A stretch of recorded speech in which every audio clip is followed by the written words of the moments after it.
It was a beautiful, beautiful office.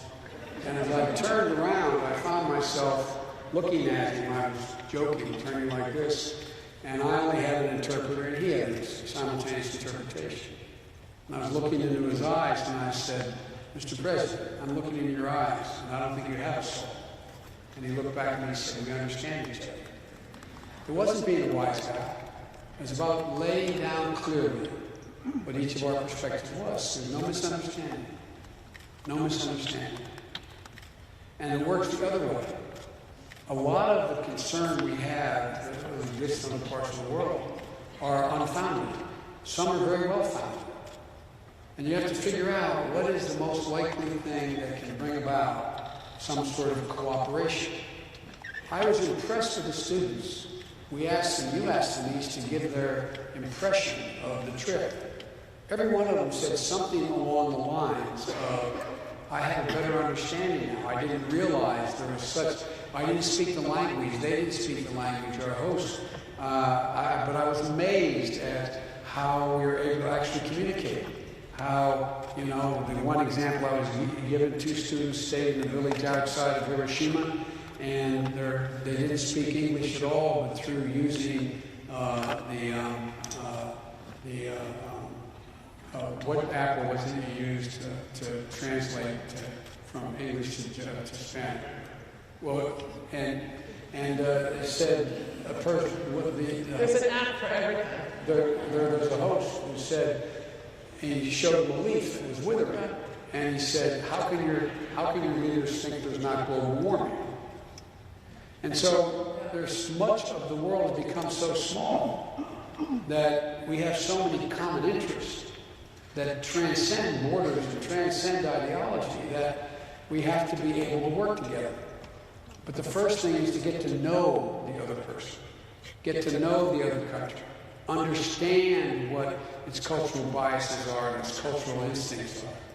That's the only way to get to a place where we can have the kind of cooperation that we need in order to be able to keep this world from being engaged in major international conflict and provide for a constant increase in the standard of living of the world as a whole. It's important in our own naked self-interest to do so. So, we've spoken about America in the world. I think it's really important for me to ask you a few questions about America here at home. And before or at the same time as we're concerned about leadership in the world, surely we have to be concerned about getting our own house in order. What do you think the first steps are in your mind, unless you think our house is in perfect order? What do you happen to think some of the first steps would be to getting our own house in better order? Well, folks, I think there's an emerging bipartisan consensus. At least 70% of the American people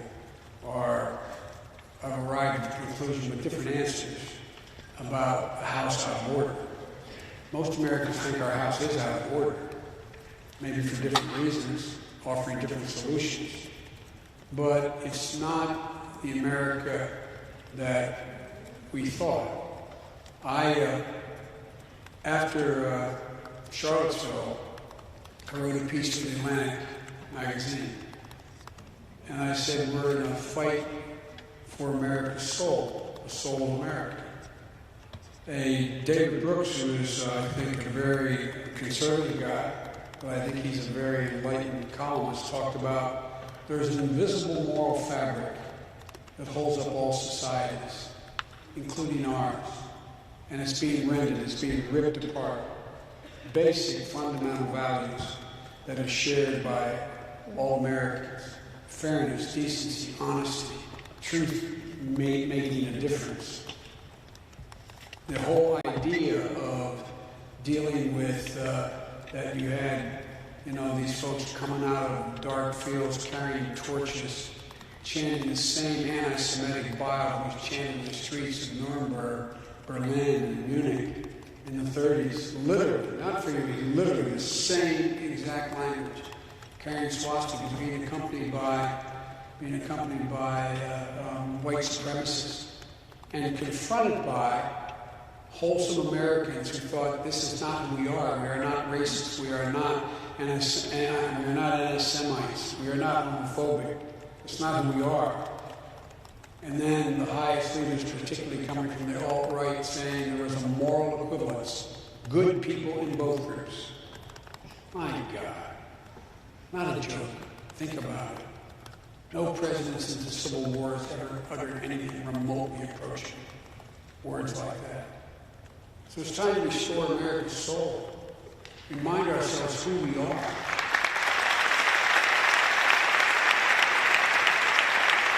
And secondly, to deal with some of the byproducts. There's a reason why George Will talks about when he spoke at the Constitution Center, where you are on the board and you're a major player. He talked about the reason for this approach by the alt-right is to make space for the abuse of power. Blame whatever the problem is that you have as a consequence of the transition taking place in society economically with the Fourth Industrial Revolution on the other. The problem is that immigrant, that black, that woman getting an advantage, that so on and so forth. And the end result of all of that is it makes space for the abuse of power. And we're seeing that now. And one of the things we have to deal with the reality of a changing economy. It's happened on at least 4 occasions since the early 1800s. We're in the middle of a fourth industrial revolution. Digitalization, artificial intelligence, and so on. The question is, and it's a genuine question being written about here at this great university, will there be a middle class? Will there be a middle class? Not because of bad people, because of fundamental changes taking place. Remember when you were in undergraduate school, in high school, and you learned about the Luddites wandering in the Midlands of England in the early 1800s, smashing the machinery? Because it was causing the entire breakdown of the social structure of England that had been in place for the previous 300 years.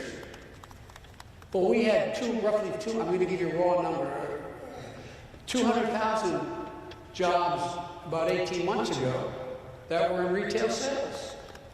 They're all gone. Those roughly 200,000. Roughly average age of a person holding a job, 50 years old, roughly average salary, $50,000 a year. So everything from Saks Fifth Avenue outlet to Benetton to, that shoe place, Payless or whatever. Well, why are they gone? A thing called Amazon. Not bad guys. But guess what? Now you're 50 years old, you're a $50,000 contributor to the income of your family, you've got several kids, you're high school educated, and where do you go? What happens to you? And so there's a lot of people justifiably worried, and we have a lot of answers, but we're not speaking to these people. We're not speaking to this middle class that is scared to death about the changes that are coming forward. There's a lot of things we can do. Everything from dealing with the tax structure to deal with education, to deal with continuing education, a whole range of things. But we've got to respond. So some people here have their eyes set already on the 2020 election. And I don't know who that is.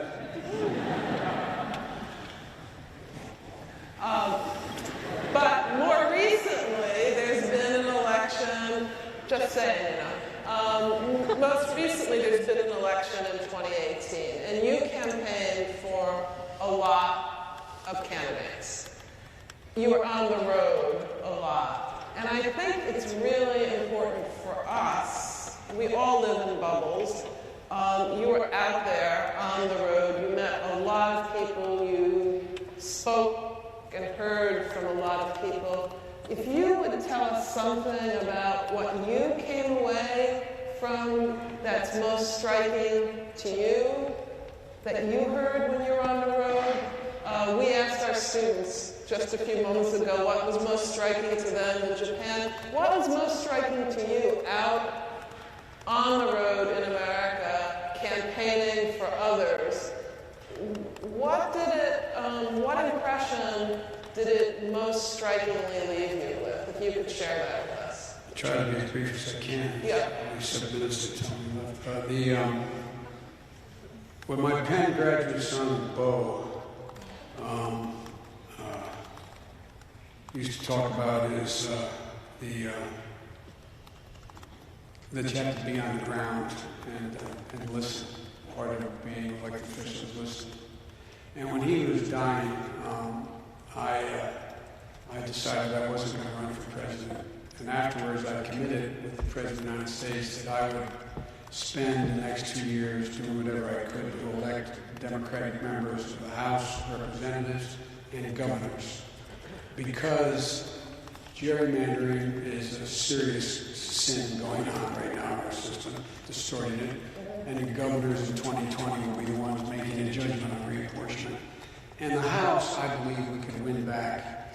I made the unwise, which is typical of me, prediction that we would win over 40 votes to take back the House. Thank God we did, or I would never heard the end of it. So I went into 65 races in 25 states. And here's what I found. Number one, no matter if it was a Democratic or a Republican district, the people in the district were looking for people of character. Just simply people of character. It was higher on the agenda than any particular issue. Character. Did they mean what they say? Were they authentic? Did they understand my problem? Were they, in fact, concerned about me? Did they see me? Do you see me? Do you see me? The second thing I found was that it affected particularly working class and middle class people and things that fundamentally affect their lives and have changed them drastically. Are they going to have access to health care? It was a gigantic issue. There was somebody who said it was a big freebie deal when the Affordable Care Act passed. I don't know who it was. But it was a big deal. The more people learned why they had the insurance they had, they didn't know. They didn't realize that you could stay in your parents' policy till you're 26 because of the Affordable Care Act. That you could not be penalized for having a pre-existing condition and be denied insurance and so on. So it became a gigantic issue, health care. But it goes beyond health care. What it was all about is peace of mind.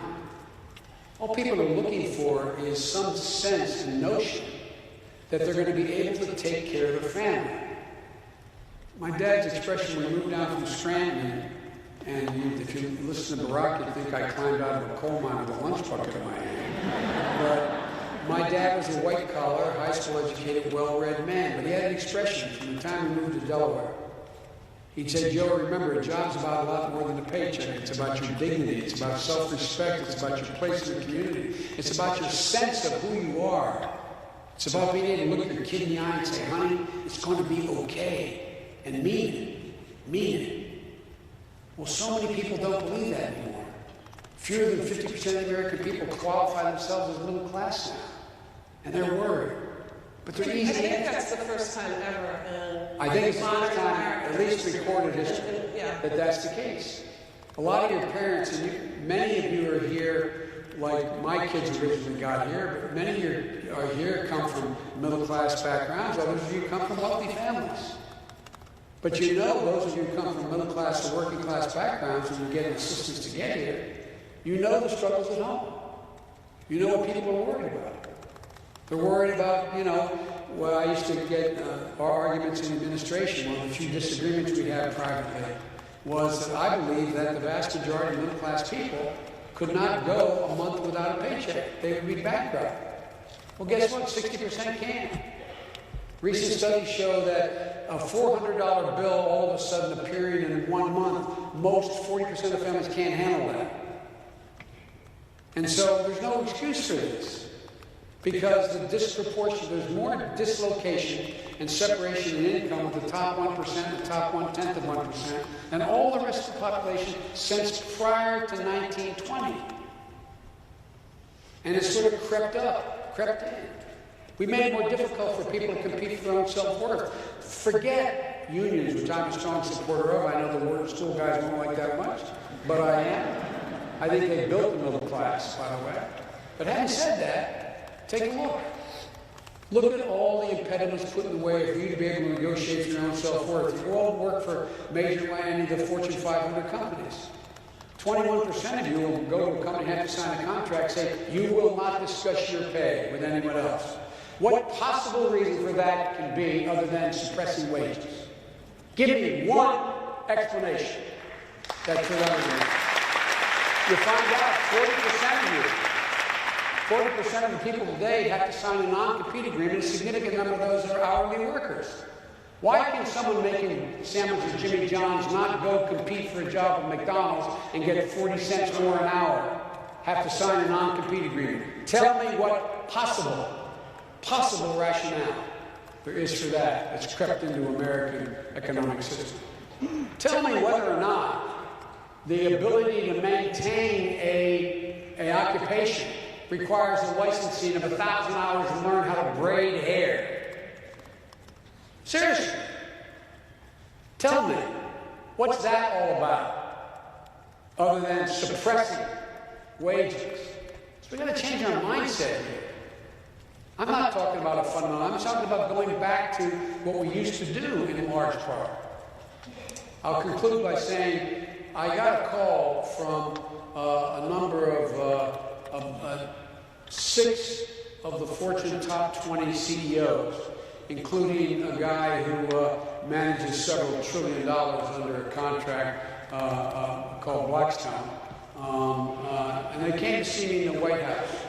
And the head of them was a former governor of Michigan named Engler, who was the head of the Business Roundtable, the largest corporations in the world.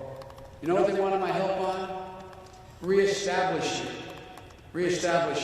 a corporate culture that is competitive, that's not built on short-termism. Let me give you an example, guys. I have in my office, in your offices now, Penn offices in Washington, D.C., which I hope you'll come and visit, you students. It's really quite impressive. And we have a lot of interchange on Capitol Hill and people coming down. It's all designed to give you access to power, access to people with power. And I have a cartoon that I had for the last 7 years. My staff used to take it off the mantelpiece in the Vice President's office, and I'd put it back up. There's a picture of a guy, a big rotund guy in a black turtleneck sweater, with a black mask, a black beret, and a big bag on the table with a dollar sign from the New Yorker magazine. And there's a conference table, and his interrogator is on the same side of the table, like you and I look at each other. And he's looking at the interrogator and saying, how was I supposed to know he was a job creator? Guys, since when, at the Wharton School or any other school, as my mother would say, who died and left the stockholder's boss? When were they the only job creators? What happened to a moral responsibility, to a moral capitalism that is designed to understand your employees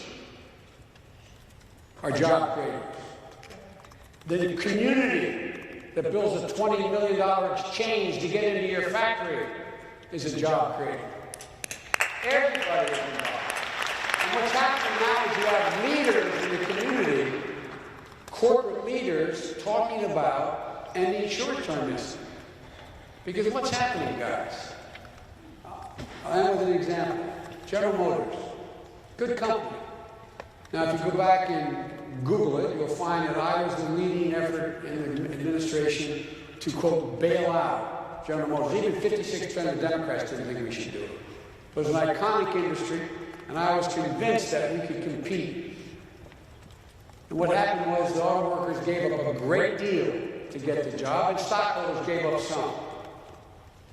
We lent the money, they came out of bankers, paid every penny back with interest. And the first year out, they made $7 billion in profit. What did they do with most of it? They didn't invest in new plant equipment. They didn't start focusing on electric vehicles like they know they have to. They made management decisions that continue to not change, and they bought back their stock, increasing their own value Because that's where 90% of all pay comes now for CEOs and executives is from stock. I think it's 90. Someone from Wharton can tell me maybe 87 or 92. It's roughly 90. And guess what? No investment in worker training and modernizing. And then we passed this god-awful tax bill, which even conservative think tanks are now acknowledging and not do anything approaching what was expected, but it did create a $1.9 trillion additional deficit. So now we have, there's a cartoon today in the New Yorker, a picture of a guy who has a great big dragon, and it says $17 trillion in debt. I think it's 17. And Uncle Sam has his hands up on a railroad track and is being pushed up by, he said, well, it's only important when there's a Democratic president. But think about it, guys. What has it done? So they got about $194 million in a tax break, General Motors. But they made a correct business decision. I'm not being facetious. There are 4 products that aren't selling. And they're going to have to go out and they're going to now make a major investment in electronic vehicles. Smart decision. But what they do? They laid off 17,000 workers. They made sure the tax break continued to go to corporate stockholders instead of giving severance pay for these poor SOBs that are having nothing to them. They're talking about building these plants in other countries, and they're not reinvesting here after we bail their rear ends out. I'm not looking for charity. A business is not in business to be a charity. It's to make money. But the last dime does not dictate what corporate responsibility should be. And look, I don't begrudge anybody making $1 million or hundreds of millions of dollars. I really don't.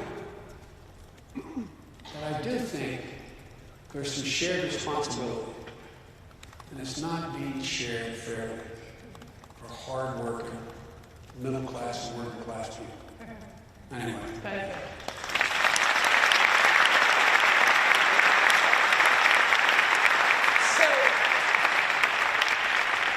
We're going to segue to questions from members of this wonderful group here, but before we do, I just want to ask a question that relates to your family, given that I know as much as you love our country and you love the University of Pennsylvania, which is a lot, family always comes first for you, and you have a member of your family, I'm told, named Major. So tell us a little bit about Major, and then we'll take questions from all of you, which I have right here. Guys, I've always been a dog. I've always had dogs, and I've always had big dogs. And I am. We can start a great discussion here, but I'm extremely partial to German Shepherds, and I don't think anyone should own a big dog unless they are really well behaved. You have to be responsible. And I've had And the owner has to be very well behaved, right? Well, the owner has to be well behaved to train the dog. I really mean it. There's no rationale unless you have a dog that can be completely obedient. And so my dog Champ is now getting to be an old guy. He was a gift to me when I didn't want to run for vice president. My family got together and said, okay, if you run, you can get a German Shepherd. And I'm not joking. Every time I get on the campaign plane, there'd be a picture of a German Shepherd in the bulkhead. And so on Christmas after we won, my Maisie is flying here to go to school. A great athlete, by the way. She came in. By the way, this kid is... You know I don't do admissions. No. I'm telling them, you're going to have a hell of a lot better soccer team and lacrosse team if you have her. She's all state. Anyway, she's amazing. That's another thing. My amazing. She's something else. Anyway, but having said that, and I hope the Dean of Admissions is listening because I'm coming for you. But all kidding aside, she came walking in at Christmas time 10 years ago, carrying this little German Shepherd puppy and said, "Pop, we got you a dog." And I said, "What'd you name him?" She said, "We named him Champ." I said, "How'd you name that?" And I said, "They called my father Dada." She said, "Dad always called you Champ when you were little. We thought it'd be a good name for him." But anyway, so he was trained by the Secret Service and is a great dog. But he's getting old. And my vet came along and said, "You know, to keep him young, if you had another dog, it would help." And it really does. It's added a year or two to his life. And so I got a phone call. My daughter is very involved in Delaware and a lot of good cause. She's a social worker and runs a nonprofit. And she got a call from the Delaware Humane Society. She's a social worker, trained, educated at Penn. Educated at Penn. She got a master's degree here at Penn. Here. Let's hear it. School of Social Policy and Practice. And to make a long story short, they had a German Shepherd turned in as a rescue dog. So I went down and got it. And they said, "Can we have a picture with you walking out with a dog?" I said, "Sure." I hadn't had any idea they posted it. They got hundreds of thousands of responses. So I go around and said, "How's Major? How's Major?" So Major's doing well, taking care of Champ, but a little rambunctious, a lover, and just licking to death if you see him. But we got to train him a little more. Okay, that was an interlude. Before now to questions from our audience, and if you're here, please stand up. From Ashwini Nagapan? I got it all wrong, I'm sure. Bioethics student, are you here? Okay, there. Why don't you pronounce your first name for me? Ashwini. Okay. As young voters, what important political issues might we overlook, but should actually pay more attention to? Well, look, I think one of the things is that, I think you all get kind of caught up. No, I really mean it. You take out that cell phone and you let it become, communicating becomes a verb. And you begin to measure yourself against what you see on the internet. And I think that's a very short-sighted way to look at your own interest and the interest of the country.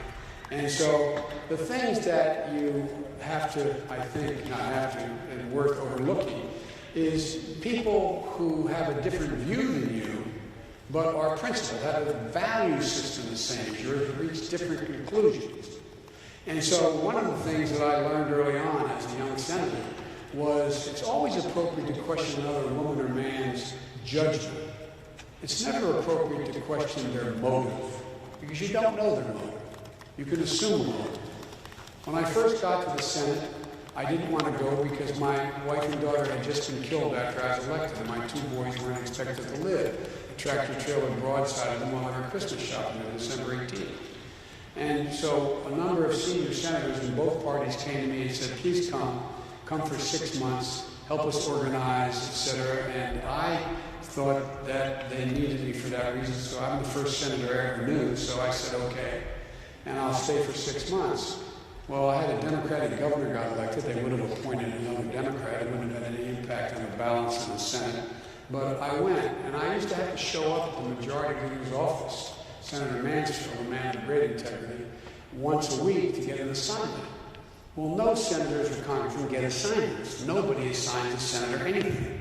Well, like I said, I'm the first one I ever knew, and I didn't know that. And so I show up and dutifully, and it took me about 5 weeks to realize he was just taking my pulse to see how I was doing emotionally. Because after the last vote, I'd get in the train and immediately come home because my boys were still recuperating.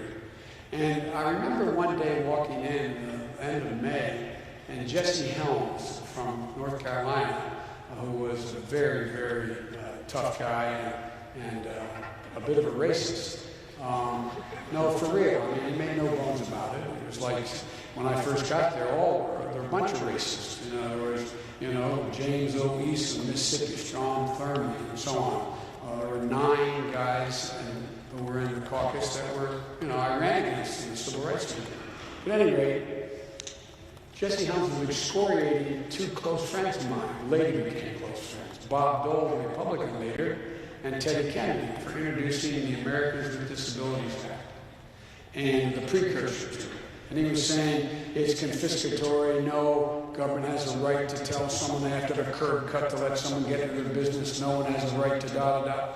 And I thought it was heartless. So I went into my meeting, I didn't engage in it, I walked through the floor to get to my meeting, and I sat down, and I guess I looked upset. And the leader looked at me and said, "What's the matter, Joe?" And I went on for 2-3 minutes excoriating Jesse Helms, saying he had no social redeeming value. How could he be so heartless? How could he not care about people? And I learned a lesson. He said, "What would you say, Joe, if I told you that in December of 1968-9, Dot and Jesse Helms were sitting in their home in Raleigh reading the Raleigh Observer. There was a picture of a young boy, 14 years old, and braces from his ankles up under his arms with 2 steel crutches, looking out and saying, 'All I want for Christmas is someone to love me and take me home.'" He said, "What would you say, Joe, if I told you Jesse and Dot Helms adopted that young man as their own son?" I said, "I'd feel like a fool." He said, "Well, Joe, Jesse Helms, has the wrong position. But you can't judge his motive because you don't know. You don't know." So part of it is trying to understand what it is on a particular issue that someone is espousing, how you get to them, how you can make a case. But on broad strokes, the things you can't overlook, in my view, is you can't overlook global warming. You can't overlook racism. You can't overlook the xenophobia that exists in this country. You can't overlook those things that are basic American values, the things that are the guardrails that have been set up to make this system function the way it does. You can disagree on a whole range of issues, but I don't think you should overlook things that are antithetical to who we are as Americans, what constitutes who we are. I'm going to just stand. You can stand, because I know you want to. I'm happy to stand. We've been sitting a lot, but I want to get through. Thank you very much. The next question is from Julia Park, a student. Julia, are you here? Somebody will come Right there, white square. What area? You're a freshman. Terrific. This is a terrific follow-up question, actually. How do we teach and encourage students to civilly discuss and listen to opposing views rather than avoiding talking about politics at all, as a whole? I found that I've had an opportunity to meet an awful lot of successful people in all political persuasions, and not all of them are happy. But the ones that are both happy and successful, they all have similar traits. And one of them is that they are willing to engage people with different points of view and actually listen, try to figure out what it is that motivates them, what it is that makes them reach the conclusions they have reached, and also not engaging in rationalizing. And one of the things that the adults in this room, the older people, you're all adults, but the older people in this room can tell you, is never underestimate the ability of the human mind to rationalize. I know it's her last game, her senior year in high school, but, if I come back for the game, I have to take the red eye, she'll understand. No, she won't. No, she won't. She'll say she understands, but she'll never forget. Or, I'm planning this family vacation for a long time, but I have this great business opportunity. If I just take advantage of it now, I ask all of you who are closer to my age how many times you made judgments like that, whether you regret having made them. So don't rationalize. Don't rationalize about whether or not it matters to the people you care most about. The other thing I find that they all have in common is that they, in fact, are willing to actually reach out and listen. Listen to the other side. Have an open mind. It's really hard. It's not easy. And that requires you to have thought through with some precision why you hold the view you have. And yours is not based on some prejudice. And yours is based on a rationale that makes a difference. And they're all things that I think matter in terms of how you proceed and how you proceed in your own careers and what you do with your careers. And most importantly, I'd suggest that, follow what you love. Don't let other people define what constitutes success for you. It matters. It matters if you're doing something. There's an expression my dad uses. It's the lucky person gets up in the morning, puts both feet on the floor, knows what they're about to do, and thinks it still matters. Think of all those of you who are above 50. Think of all the people you know who are extremely successful and no longer think what they do really matters. It's a hell of a place to be. Hell of a place to be. Do what matters to you. Thank you. Yeah, go ahead.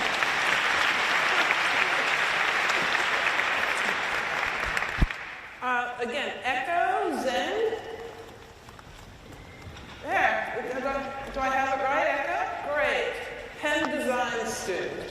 What is the role of American higher education in educating and preparing our future diplomats and public policy leaders? What's the role that we play or should play? If you don't know where we came from, it's hard to understand where you're going. Number one. Number two, it matters that you understand the system, just basic civics. We don't teach basic civics much in high school and college anymore. It really matters. Because the thing that allows us to be so incredible are the political institutions we have erected in order to prevent the abuse of power and provide for opportunities, significant opportunities. But so, things like, we hold these truths self-evident, that all men are created equal, endowed by their Creator. That's not just oratory. We've never met it, but we mean it. We mean it. And we set up institutions to prevent the abuse of power, so we separated power. Well, if you don't understand that, you don't understand why it's so dangerous, some of the things that are happening now. And how democracy is not a guarantee. There's no guarantee. We Americans, we think we're now the oldest democracy in our view. Well, we think it's inevitable. We're not inevitable. Why are you seeing it right now? There's a new book out called On Tyranny. Read it by serious people. Or, how democracies fall. Every one of them has fallen in the last 100 years by popular elections. Popular elections. And then people get in and cut down the safeguards. We divide power for a simple reason. We don't trust the concentration of power and the abuse of power. So it's important you understand, people understand. And it's amazing, all the data, I will not in the interest of time go through some of the studies, but how little educated people know about their government, how it functions. Basic questions that get asked today. We don't teach civics in school anymore, in high school. We do some. We don't have. Everybody used to have problems with democracy. You used to have shop, too, by the way, to learn whether you like it. By the way, it's incredibly important when you look at how we reform our education system. There are millions of people who learn that they are good working with their hands and provide an enormous opportunity for everybody else and for themselves. The design student would particularly appreciate. No, by the way, seriously, you guys are in the forefront of the amazing change that's going to have to take place. Think about it, guys. Of all the requirements in high school for science, you realize if you take coding, it doesn't qualify in 95% of high schools in America? When we were bringing Detroit back off its knees, not a joke, the president put me in charge of bringing Detroit back. For real, gave me the authority to do whatever I needed to do with Detroit working as they came out of bankruptcy. Finding all the agencies available that had leftover money that they were able to take advantage of and put it together. And one of the things we found out in Detroit was the exodus was overwhelming of people leaving the city, black and white middle class. So when they got back off their knees and they're out of bankruptcy, they didn't know how to turn on the streetlights, the water system, because it took the ability to code and have facility, faculty to deal with this modern world. So we hired an outfit that you'd go to if you wanted to hire a tech person. They came in and they went into a community college, trained up 54 people. They got them out of the hood. They happened to coincidentally all be women, 23 to 54. Taught them coding, 19-week or 16-week program. I went back for their graduation. Everyone had a job, lowest starting salary $48,000, highest $102,000. That was the one exception. And guess what? Every one of them had no more than a high school degree, and 35% only had a GED. Don't underestimate the ability of the American people given a chance, what they're capable of doing. So you design students are doing a lot more in terms of cities. Yeah. So I'd love to get through 2 more questions before we conclude this wonderful discussion. One is by Cesar Ruiz de Castilla. Cesar, are you here? Cesar? Cesar is an engineering student, and here's Cesar's question. Could the West have dealt better with globalization? If so, is the solution now to turn inward, or to engage more globally, or some combination of both? Yes, no, and a combination of both. Let me explain. Yes, we could have done much better. And some actually caution about doing better. Globalization has lifted literally hundreds of millions of people out of poverty. Hundreds of millions. But it's left entire societies behind. Segments of society behind. And it has caused this incredible dislocation that results in economic chaos and or political turmoil as a consequence of it. So instead of us realizing what we were doing, for example, how many of you think 12 years of education is enough to compete in the 21st century? Raise your hand. Not a joke. Now, you don't all need a college degree or a PhD, but one of the studies I did for the president, he used to love the State of the Union, and now he'd never tell me what he was going to assign me. He thought it was a big joke. He thought it was real fun. Joe was going to do a study on jobs of the 21st century, jobs of the future. So I spent a year doing it with a lot of really bright people. And the result was at least 6 in 10 jobs by 18 require something more than a high school degree. And by the middle of the 21st century, a significantly higher number require more. It doesn't mean it requires a college degree, but more than a high school degree. And so what's happened is that we didn't pay much attention to that. We didn't focus on that, number one. So we didn't spend any time looking at the dislocation that would occur as a consequence of globalization. A lot of communities were left behind. And we just dealt with it like laissez-faire. Well, that's the way it is. It's going to always come out in the wash like it has in the past. But the changes were fundamental changes that were taking place. So all of a sudden you had, everyone decided, for example, Google or, the cell phone companies, and make all the product abroad. The greatest advantage we have is we have more great research universities, including this research university, in the United States than all the rest of the world combined. That's not hyperbole, Google it, literally. Than all the rest of the world combined. And every major life-altering, society-changing invention has come out of a research university. It has not come out of a corporation. It has not come out of that basic research. It's come out of a research university. Now, the great part about corporate America, they're able to monetize it. They're able to take it and make it a product for the world to have. And so instead of us focusing on how we deal with the dislocations taking place, we didn't pay much attention. So, for example, retraining people.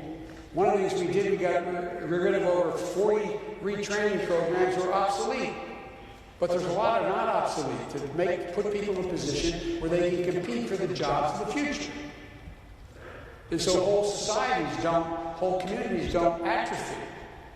There's a way to do this. There's a lot of other things that can be done. But it's not to step away from global competition. It's not to step away from globalization. It's to go in and change the rules of the road, which I thought we were well on our way to doing anyway, I thought we were on our way to doing, but you had in both parties, and the extreme left and the extreme right, decide to move away from globalization. It can be harnessed. We can compete with anybody in the world. When we were doing the major initiative that was going to be the Pacific Partnership, we were putting together TTP and the rest, I had a 5-hour meeting with Xi Jinping in China, in Beijing, at his request, with my team and his team. And after it was all over, he said to an interpreter as we're walking out, he said, "If you get this done, can we join?" It matters that we're as enlightened as our fathers and mothers were, and grandfathers and mothers were, in setting out the rules of the road for competition. That's where there's genuine competition. And so stealing intellectual property and the like cannot be tolerated. It must be responded to. But we can compete with anybody. But we've got to change our mindset, which is in the process of having both Republicans and Democrats, to be able to compete better. And a big chunk of it is related to integrating these changes into American society at great universities like this, as well as moving in the direction of providing people opportunity. Like I said, it's never a good bet to bet against the American people. Given half a chance, they never, ever let their country down. Never. Here. Good, thank you. Thanks, Cesar. Final question, Mila or Mila? 10? Here? Right there. Mila or Mila? Mila. Micah. Okay, sorry. It's not your handwriting, but thank you, Micah. Penn call me Ben. Okay, Penn dental student. This is a great question. This is a great question to end on, because I know and I believe, and I know you believe, Mr. Vice President, that it all comes down to people in the end. What do you think will happen to all the dreamers? I can tell you I think it should happen. I think it eventually will happen, God willing. And I think it's a reflection of the openness and attitude and the decency of the American people. Work myself backwards for those 3 points. The overwhelming majority of American people think there's plenty of room to integrate these dreamers into American society. It's not like you're able to, when you're 2 years old, being taken across the Rio Grande and saying, "You know, Mommy, I think this is illegal. You ought to leave me behind. I don't think I should come." The vast majority of these kids, and now grown up, have been honorable citizens, done well in our education system, have done well in our society, and have already become more American than many Americans by adopting the basic fundamental truths that we believe to be the essence of what America is, number one. But number two, they have been used as a political football, a political tool in a way that I find it to be somewhat disturbing. Lee Kuan Yew was the leader of Singapore and one of the guys who was referred to as the Henry Kissinger of Asia. He wrote extensively on the future of India, Russia, the United States, and China, and made predictions about it. And when I was in Mumbai, probably 2013, 14, I got a call. Would I stop on my way to South Korea, and then to Beijing to meet with him? And most every world leader of any consequence has taken the time to actually meet with him. He was 92 years old at the time, he was dying. He died not much later. And this was at the time that aircraft went down the Indian Ocean, never found the black box. And he wanted to talk to me because I had spent more time with Xi Jinping than any world leader had. Because President Hu and President Obama decided we should get to know each other since he was going to be the heir apparent. And he would joke with me, he said, all politics is personal, get to know him. And it wouldn't have been appropriate for the president to spend all that time with him while President Hu was alive. And so I spent an awful lot of time with him and traveled hundreds, tens of thousands of miles with him in China and in the United States. And so I stopped to meet with the former president, and we sat in his home. And he was, as my mother would say, he was still sharp as a tack. He was, I think, 92. He died about 10 months later, if my memory serves me correctly. And he had a Mandarin jacket on, very colorful, and was sitting in a Ming Dynasty kind of chair, a square chair, and he had a piece of silk holding him up so he would be straight in the chair. And we were talking about, he wanted to know about what did I think of Xi Jinping, what did I think was happening, etc. And so about 10, 15 minutes into the conversation, I looked at him and I said to him, I said, Mr. President, what's China doing now? And this is, I swear to God, literally, precisely what he said. He said, China's in America looking for the buried black box. And I looked at him like you're looking at me. And I said, I apologize, Mr. President, I don't know what you mean. He said, they're looking for the secrets that have allowed America to be the only country in the history of the world ever able to constantly remake itself. Constantly able to remake itself. And I said, Mr. President, I'm old enough now to venture a guess they find that black box, but they'll find in it. They'll find two things. One, no child, no matter how poor the school they go to and grade school on, is ever criticized for challenging orthodoxy. Unlike any other country in the world, including our European friends, we do not worship at the shrine of orthodoxy. That's why we're able to break old things to make new things. I mean, literally. Not figuratively, literally.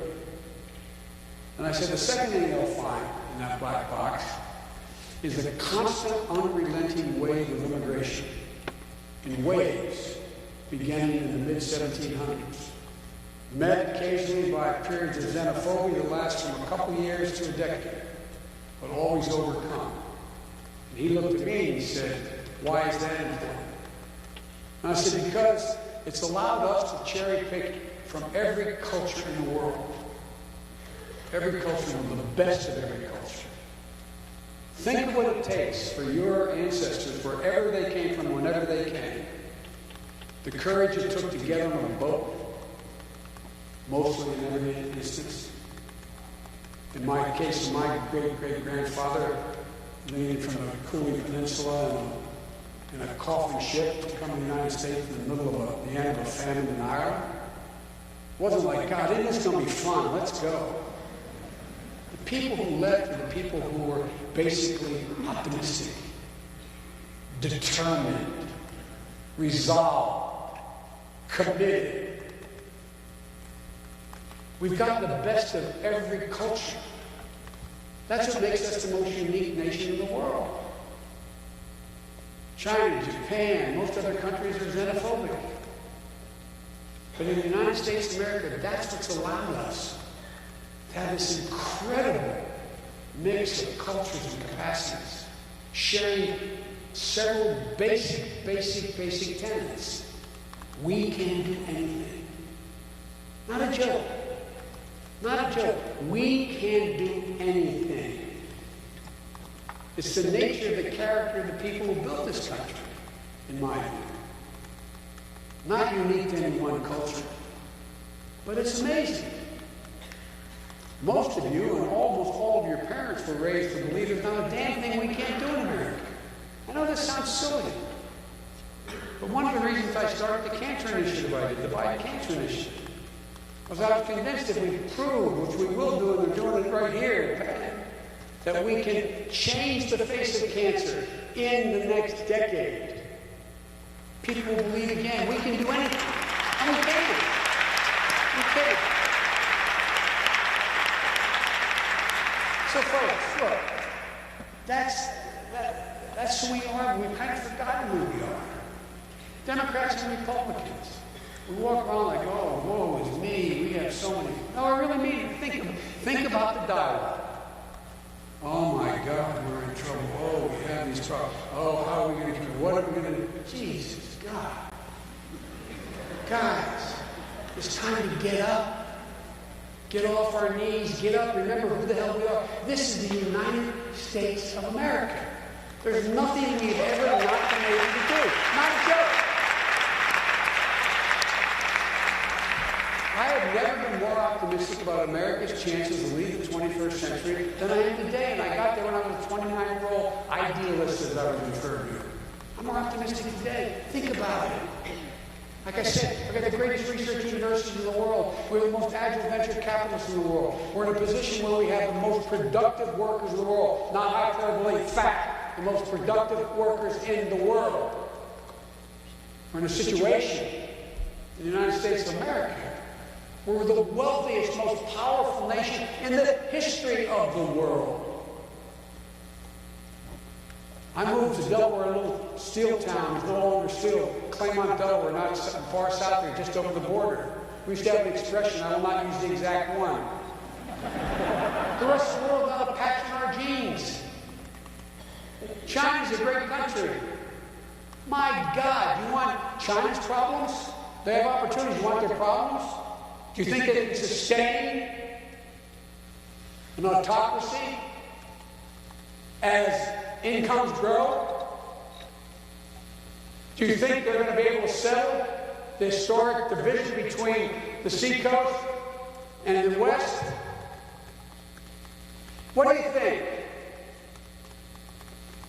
Name me another country that has the capacity and the ability to do what we can do. So guys, if I leave you with one thing, all kidding aside, don't forget who the hell we are.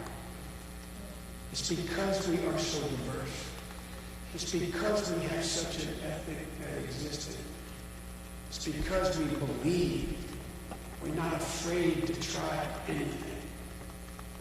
We're not afraid. We're not afraid. We can do anything. Thank you.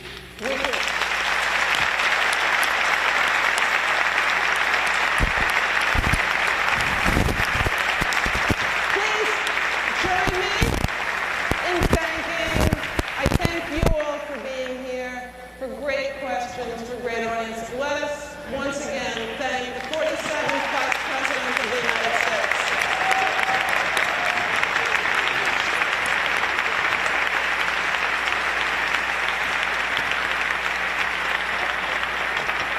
Let me say one thing to you. This woman saved my sanity. No, I'm not joking. I didn't know what I was going to do when I left. And I wasn't in a particularly positive frame of mind losing my son. She came to me and asked me to come here to Penn. It's been one of the greatest honors of my life to be associated with you all. I want to thank you.